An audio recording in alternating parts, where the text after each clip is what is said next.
The original Fallout series remains one of my favourite RPGs of all time, despite Bethesda's attempts with the series being very faithful adaptations, except for Fallout 76 of course. They just didn't click with me. They were impressive worlds, but ultimately were lacking the depth the series was known for from an RPG perspective. But at the time, what else did we have? Nowadays however that has changed, and the indies have brought the classic RPG format back in full swing. The old school Fallout style of games is no exception with that comeback. And the game we're looking at today not only uses the depth of the original Fallouts as inspiration, but is looking to greatly build upon it. Encased, a sci-fi apocalyptic RPG, I'm going to call it Encased from here on in, is a post-apocalyptic turn-based RPG currently being developed by Dark Crystal Games and published by Black Tower Entertainment. It released on Steam Early Access September 19, 2019 and has been estimated to remain in Early Access for 9 months. The game is priced at €25.99, with it being probable that the price will increase upon full release. Encased offers a fascinating world with an intriguing and gripping plot, filled with a vast cast of characters full of colour and personality with an astonishingly deep dialogue system. However, enthusiasts of open world exploration and turn-based Fallout style combat may feel disappointed with the small amount of both there currently is to do. In Encased, you take on the role of one of the latest people to enter the Dome. The Dome is a mysterious structure that one day in 1971 appeared out of nowhere. The world leaders together founded a corporation called Kronos, which began looking into the Dome and researching the treasures and technology that lay within it. It is believed that the Dome will allow a technological advancement to a level once only thought to be fiction. Teleportation, flying cars, new sources of energy, the cure to all diseases, maybe even immortality. Does the Dome really hold such technology? Was mankind ever supposed to discover it? And what will be the cost of that discovery? Those are questions you'll soon find the answers to. The reason for you entering the Dome is dependent on the type of character you choose at the start of the game. You could be a new scientist coming to help with research. Perhaps you're the latest military addition to the security force of the Dome called Blackwing. Maybe a businessman hoping to get rich. It could be that you were a criminal and you've been sent to the Dome to work as a second chance of life. Who you are and what your role is in the Dome is a choice that is yours to make. At present there are maybe about 4 or 5 hours of actual story before things come to a grinding halt where you're left with no direction. The plot is very interesting and certainly gives plenty of intrigue to get you hooked into the story and world, despite it being rather minimal as to how much is currently implemented into the game. The writing is well done for the most part, creating a genuinely unique and well-paced story. At times however it can be a little hit and miss where specific sequences can feel like they drag on a little, where they could have been shortened at least to some degrees while still getting across what they need, but such moments are few and far between. Where the writing of Encased truly shines however is with the world building and the characters within that world. The sheer amount of unique characters that you can interact with and how they all help with giving insight into the world of the Dome is absolutely fantastic, even this early in development. Occasionally you may come across a character with a rather cliche personality that will make your eyes roll, but again, like with the hit and miss instances with the plot, they are very much the exception rather than the rule. As a whole, the writing and general story and world building together bring a fascinating place full of mystery, none of which I want to spoil. Based on what I've experienced, I get the impression there's going to be tons of secrets to be discovered and mysteries to solve. I feel that somewhere along the way the player is going to get tangled up between factions and leaders and having to decide who they want to side with. There are plenty of factions each with their own beliefs and agendas, though those agendas are not very deeply explained at the moment. There's no denying everything with Encased's world, plot and the likes feel very early. There's a lot of information missing, lots of questions still to be answered and lots of locations still to be developed. But as far as first impressions go and giving the player a taste of what is to come with its story and world, it certainly succeeds in leaving you wanting more. The gameplay to Encased is everything you'd expect from a game that gets a great deal of its inspiration from the old Fallout games. Throughout your journey you'll be exploring a big open world, helping people with their problems, leveling up and developing your character, interacting with a large cast of characters, and of course engaging in turn-based combat. Let's start with the character development of the game. At the start of the game you'll get to design your character. Firstly you'll get to choose your character's appearance, such as their face, hair, skin colour, facial features and the likes, along with age, gender, name, portrait and the wing they're associated with. All of these are self-explanatory with the exception of the wing. The wings are basically the division that your character is associated with and what their role in the Dome is. There are 5 wings in total: Black Wing, Orange Wing, White Wing, Blue Wing and Silver Wing. Black Wing is the law enforcers of the Dome, consisting of guards, security officers and soldiers. Their job is to keep peace and order within the Dome, along with keeping the citizens out of harm from the many hazards that are found there. White Wing is the scientists and researchers of the Dome, who research and experiment with the new technologies and artifacts that are found buried deep in the ground beneath it. Silver Wings are the management and business persons of the Dome.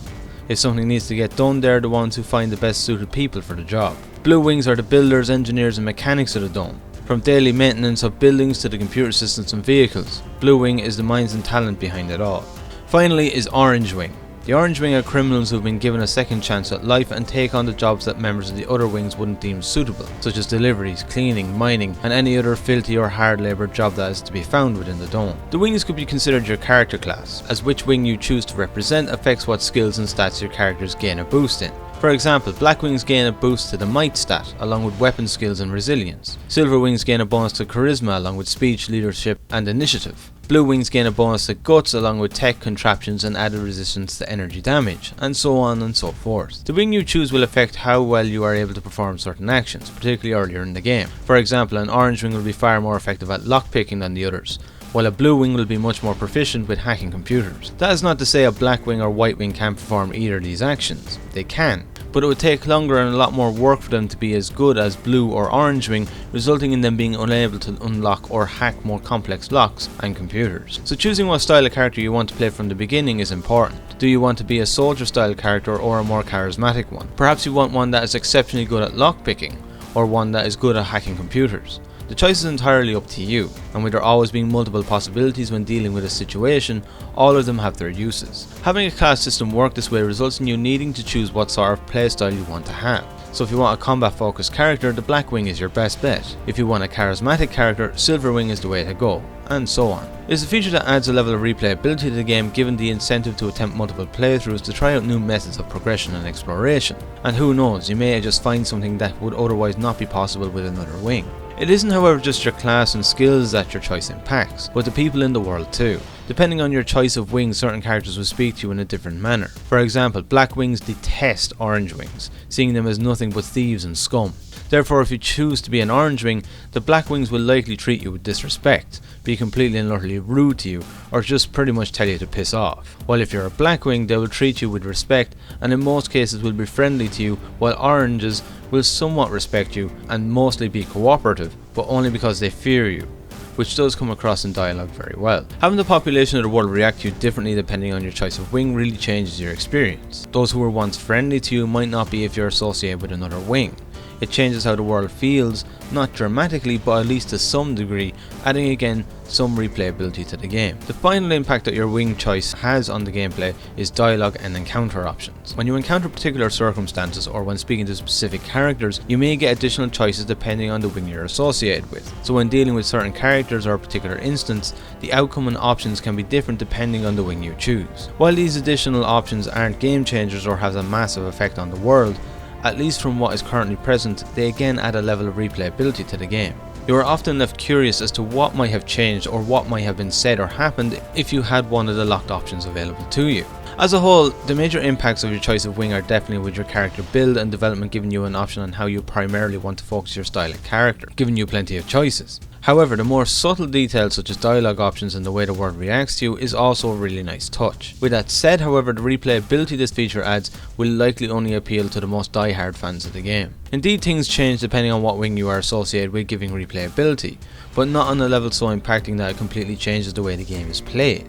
At least from my experiences so far. Regardless, it is really good attention to detail that adds a small layer of depth to what is generally a straight up change in your character from a gameplay perspective. To have it also affect the population of the world and how they perceive you, while minimal, is really nice to see. Once you have your character's appearance, name, wing and so on selected, you're brought to the attributes screen. Here you will see 8 attributes that are associated with your character, their values set depending on what wing you choose. The attributes are muscle, perception, guts, charisma, brains, deftness, luck and psyche.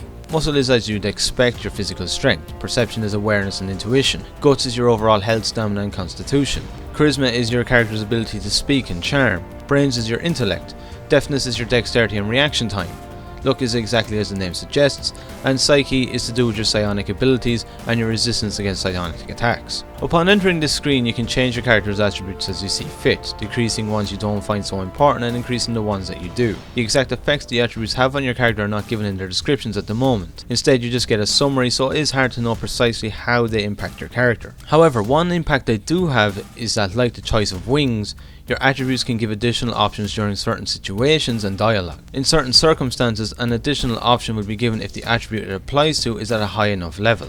As an example, in a situation where something is happening and you need to react quickly, high deftness may give an additional option that low deftness wouldn't. The different stats and how they give additional options is a fantastic idea. However, at the moment such options have only been demonstrated in a select few attributes, but hopefully it is something that will be further built on as development progresses. The biggest issue with the attributes at the moment is the lack of information given about them. While yes, they do give a summary of what they are and represent, the descriptions don't tell you how they affect the character. You're left to speculate. For example, you can guess that muscle increases your carry weight capacity while perception increases your character's ability to notice things and aim with your gun. But again, it is all speculation as opposed to general concrete information, which makes it a bit difficult to know how attributes exactly work when deciding what points to take out of and what points to place into during character creation. Hopefully this is something that will be improved on as development progresses. Next is your character's skills. There are 20 skills in total in Encased, which are sorted into 3 categories: combat, smart and social.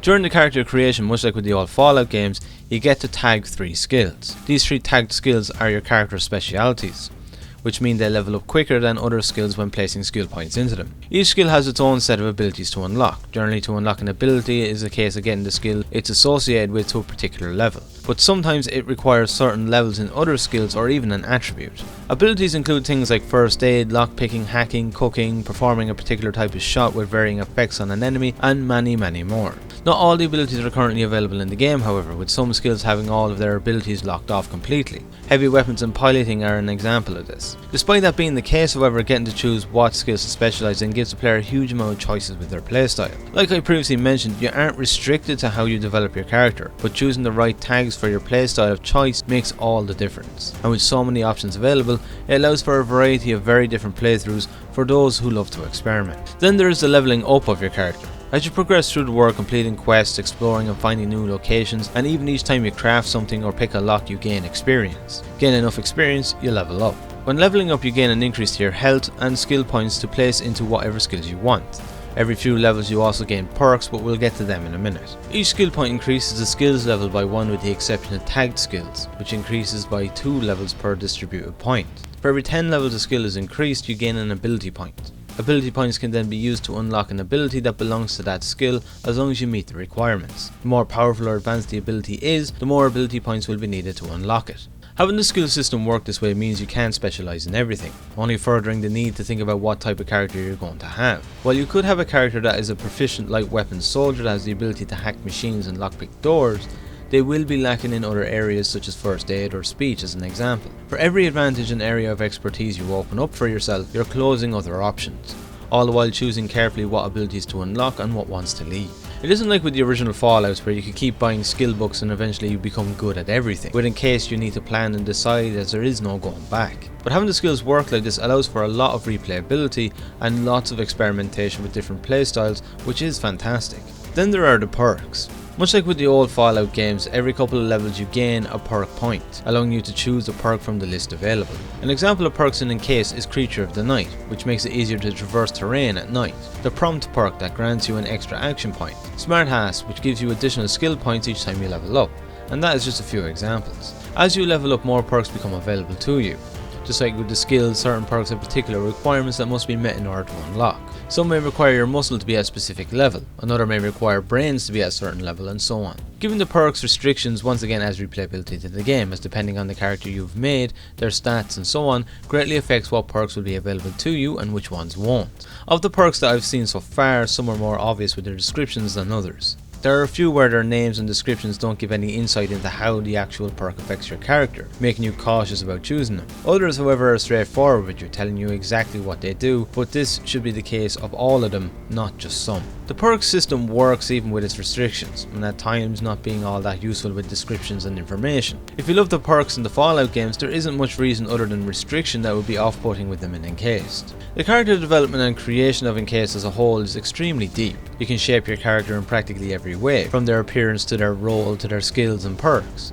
The lack of deep descriptions of information at the moment will certainly frustrate some players, and the restrictions caused by requirements for skills and perks and certain dialogue options may not be to everyone's tastes either. It is a system that some will love and others will hate. Regardless, for a game that is being developed by a relatively small indie team, the depth it has is astonishing, but it still has a way to go before it can be as enjoyable and user friendly as it ideally needs to be.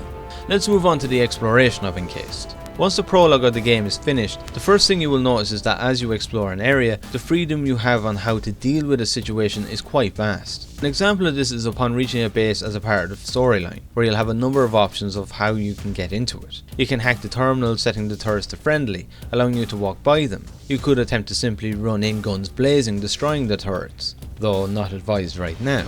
Or you could enter the sewer system and find a back way into the facility. The choice is entirely yours to make. There is always a variety of ways to get around an obstacle, generally consisting of gunning your way through, finding a way to sneak around, be it a vent or having to lockpick a door, or by bypassing a system using your hacking skill. No matter, there is nearly always an option, though there are those moments where combat is just unavoidable. Regardless, having the options is fantastic and allows for different character types to find a method of getting around that is suited to each of them, once again adding replayability to the game along with freedom. Exploration is rewarded too, as there is nearly always a hidden cache or a safe to lockpick or something that contains additional and very much needed supplies. You also gain experience points for each new location that you find, so taking the time to explore is always rewarding. The downfall at the moment with exploration is that certain base mechanics that you expect to be there either are only partially there or not at all. A prime example of this is when stealing, hacking and lockpicking. Right now you're free to do this as you please. The AI isn't at a stage where it will notice you or challenge you for doing any of those mentioned actions. You can raid someone's fridge with them standing right next to it and they won't utter a word or attempt to stop you. This allows you to freely raid any lootable container the game has to offer, giving you the ability to stock up on supplies with incredible ease. This makes it exceptionally easy for trading once it becomes available to you, as you will always have something to trade for either money or in exchange for other items, not to mention breaking the immersion of the game to some degree, but this is something the developer intends on adding in the near future. The biggest downfall with the exploration is the open world. This works exactly like it did in the old Fallout games. You simply click on the map where you want to go and your character will move there. At the moment there isn't really much to see outside of the places where the plot takes you. You can explore if you want to, but the places you do find have their basic layouts but are generally empty of any life or anything to do. Random encounters do occur, but most of the time you'll only come across traders of various factions. On the very odd occasion you may come across something interesting like being attacked by mutant creatures or find a dead body with loot on it or something along those lines. But generally the random encounters are nothing more than traders, and when mixed with the lack of places to go, leaves a lot to be desired for open world enthusiasts right now. With that said, however, the detail of the locations that have been fully developed is very impressive, despite their limited number. The number of characters to interact with and speak to are incredible, and there is always a fair amount of side quests to find and embark on too. Though quests do generally revolve around speaking to this person or going to this place and do this and that and the likes. Just don't expect any quests that are combat intensive or involve an exciting adventure. The exploration of the game will be at a stage of first impressions. It gives good insight into the options of getting around obstacles while demonstrating the amount of depth that the game has with character and world building very well,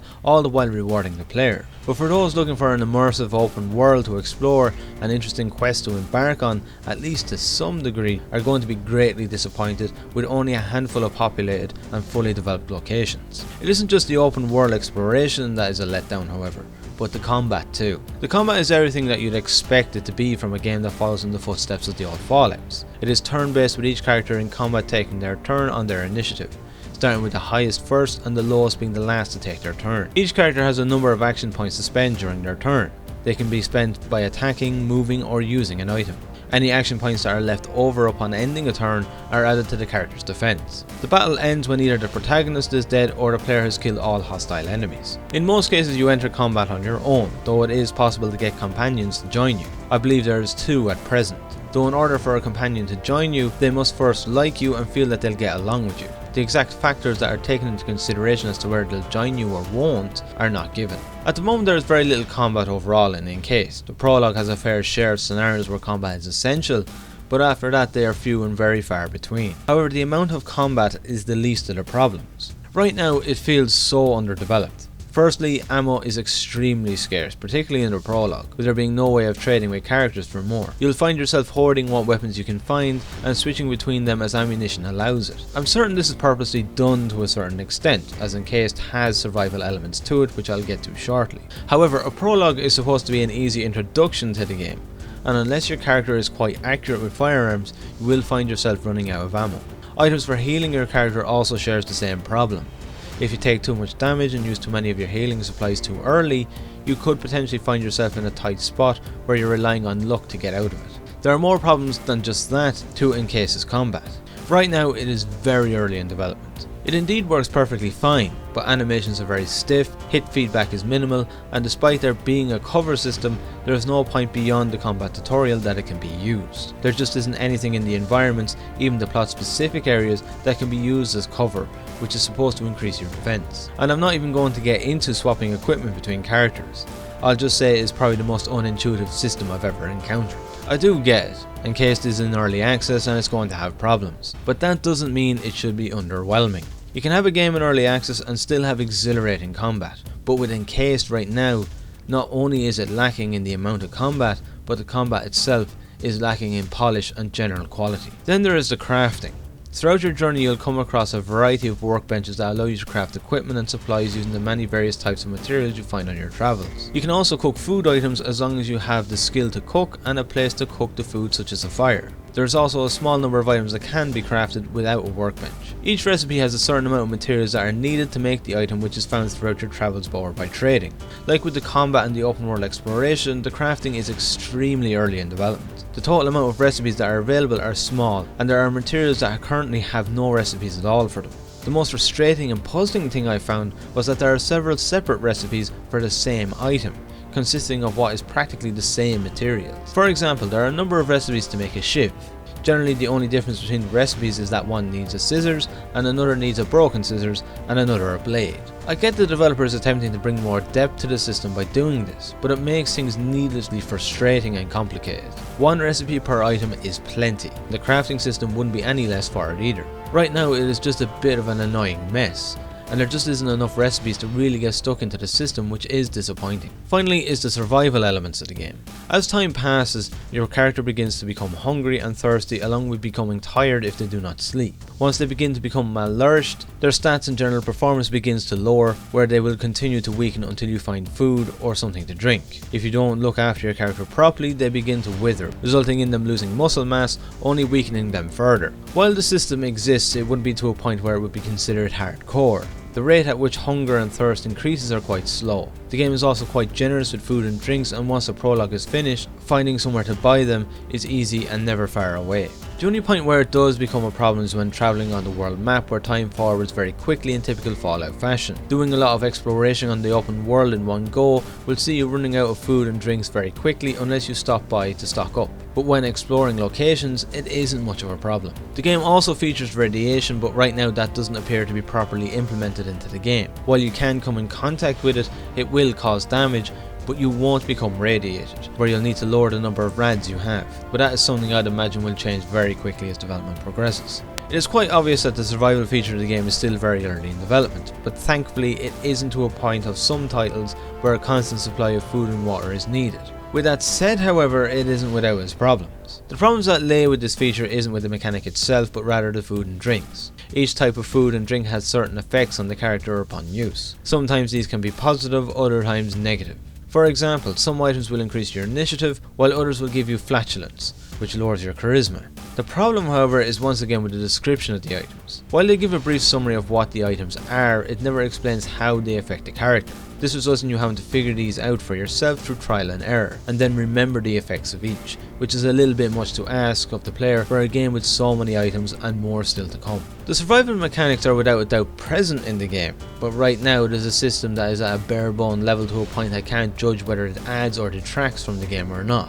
It's just kinda there and only pops up every now and again. I guess the best way to put it is, if you're a hardcore survival enthusiast, you won't get the experience you're looking for at the moment. But if you like games with light survival elements to it, the current system will definitely suit.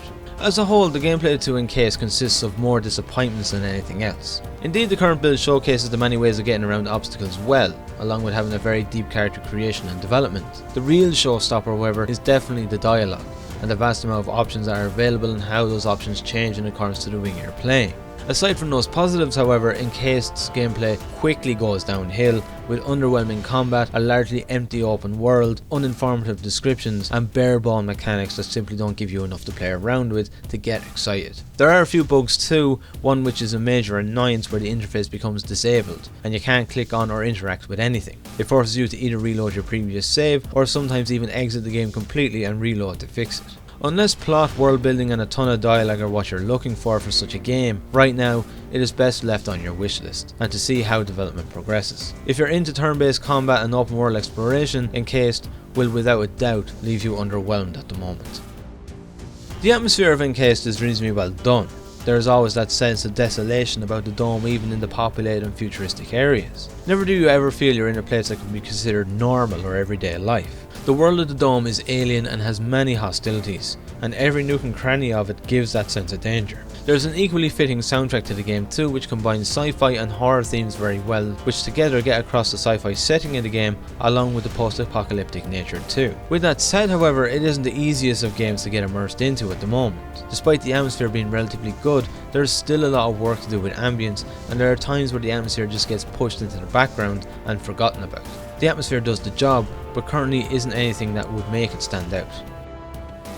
I've been very lucky with early access games in recent years, with there only being a very small few I could consider disappointing or anything less than promising. Perhaps it is the case that my standards for early access has increased because of that.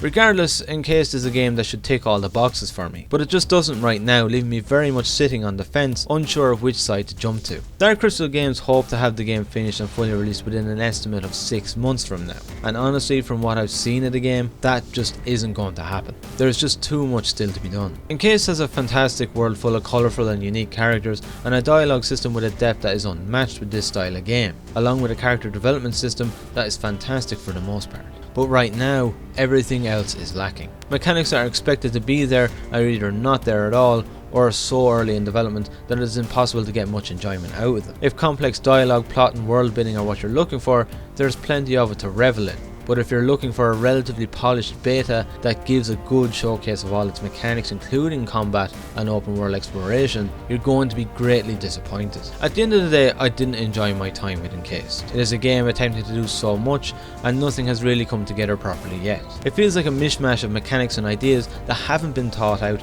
or implemented well. It's at a stage where I can't even call it promising. Hopeful would be the best word I could use to describe it right now. Is it possible for this game to become something worthwhile? Yes, it is, but I'm not convinced that it will offer anything that will make it stand out. Encased is a game where I'm curious to see the end result, but I can't say I'm overly excited about it. There are a number of big updates planned between now and its full release, and I can only hope that Dark Crystal Games pulls out all the stops between now and then. If they don't, Encased won't stand a chance in a market that is teeming with great indie turn-based RPGs. Thank you very much for watching. If you're interested in the game and are considering buying it, you can support the channel by purchasing the game through the link in the video description below. For each purchase made through the link, I receive a small commission based on the game's price. Thank you very much to those who may support the channel.